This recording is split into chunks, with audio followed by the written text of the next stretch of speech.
You know, it was incredible to see these aisles packed during the middle of our service on Sunday as people came up and dropped their commitment card off, indicating that they, for the first time, wanted to take a stand for moral purity or biblical stewardship, and even people that accepted Christ for the first time. For you, you indicated that you wanted to open your home as a ministry center. And that's an awesome thing. We've got a number of people that have already decided, hey, we want to open our home. We want to host a small group in our home and make this place a place where people can come in and receive ministry and fellowship with other believers. This is an incredible experience for all of our community group participants and leaders, and we're glad that you want more information about being a part of this. Our goal today is just simply, since you've responded, to simply give you the information to make a good decision on how to move forward yourself, to let you know what the next steps are and what our needs are.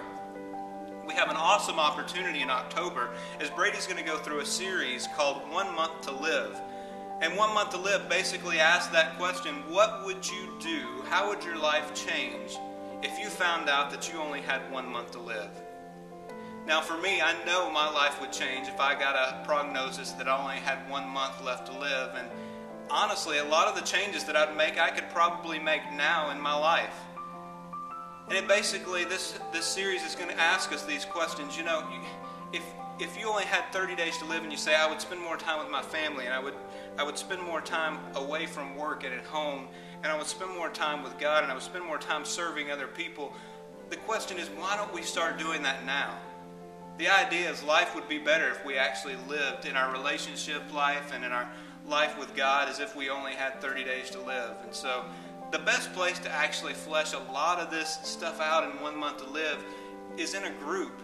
In a row like this, there's no conversation. Let me tell you, this becomes real as you get together with a group of people in a circle instead of these rows. And in a circle, in a home, you have the opportunity to talk with people and say, you know what, this is a really good concept, but I don't know how to make this work in my life. I'm working all the time. I don't know how to give up the time. And you can start conversation with people, and you can lean on each other, and it's just a great place for ministry to happen. And so we want you to be a part of that. That's the first and the biggest opportunity we have for you to open your home for ministry.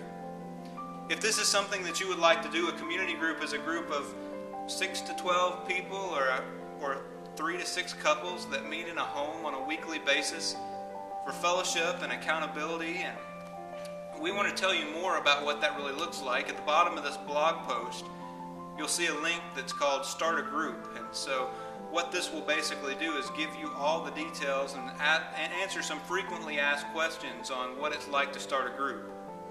So take a few minutes, read through that. That's kind of the basic training we give to all of our group leaders. Secondly, at the bottom of this blog post, you'll see a link to the 1 Month to Live info. And so I gave you a little bit of detail on the 1 month to live, but there's some more info available on our blog, so check that out as well. After you've looked at both of those resources, we basically want to know if this truly is what God has called you to do in October. If you believe after looking through this information and praying about it that God has truly called you to open up your home, we are so excited about that. We want you to fill out the form at the bottom of this blog post and let us know that you're committed. But we look forward to partnering in ministry with you. We look forward to working as a team together to spread the message of Christ to our community.